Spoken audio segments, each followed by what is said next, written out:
Dante's Divine Comedy, Inferno, Canto the 10th.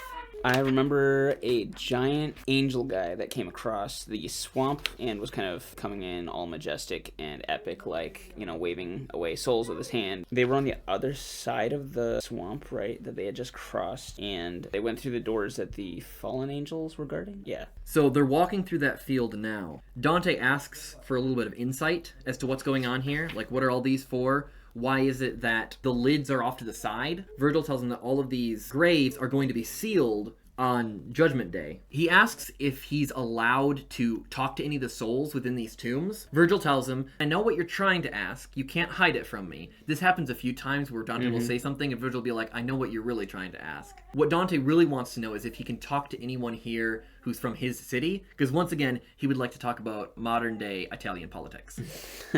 Someone recognizes him, not only as living, but he says, hey, I recognize your accent. I know where you're from. He looks at this guy, and here's how he describes him. My eyes were fixed on him already. Erect, he rose above the flame. Great chest, great brow. He seemed to hold all hell in disrespect. So you picture he's just standing here. He looks pretty much unimpressed with hell. Like, he doesn't seem fazed at all by the fact that he is currently surrounded by flames and in Inferno itself. I'm picturing him looking like Dwayne "The Rock" Johnson.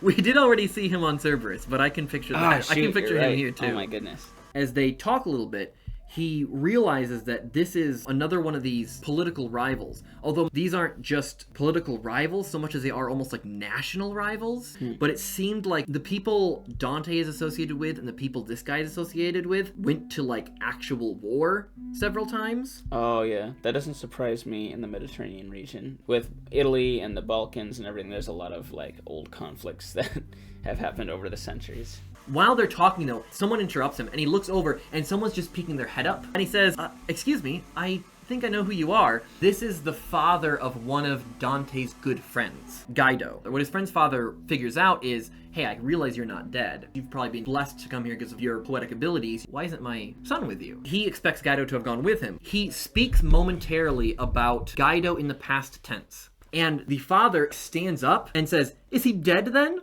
Dante, hesitates for a second. The guy assumes that he's paused because he doesn't want to say it. So he immediately starts crying, and he goes back down below the lip of the coffin so you can't see him anymore. The guy he's talking to gives a little prophecy. Dante asks him a question. Some of the spirits I've talked to can see the future, just like you. But what exactly can you see?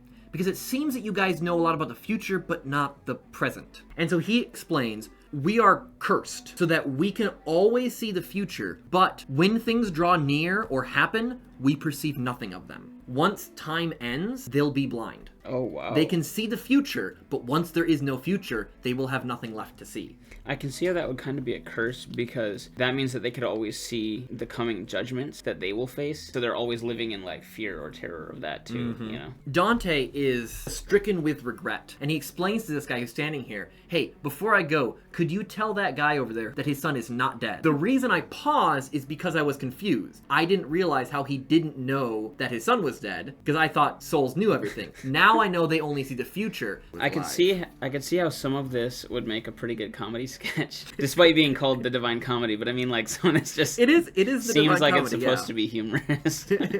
That is the end of the 10th canto. Interesting.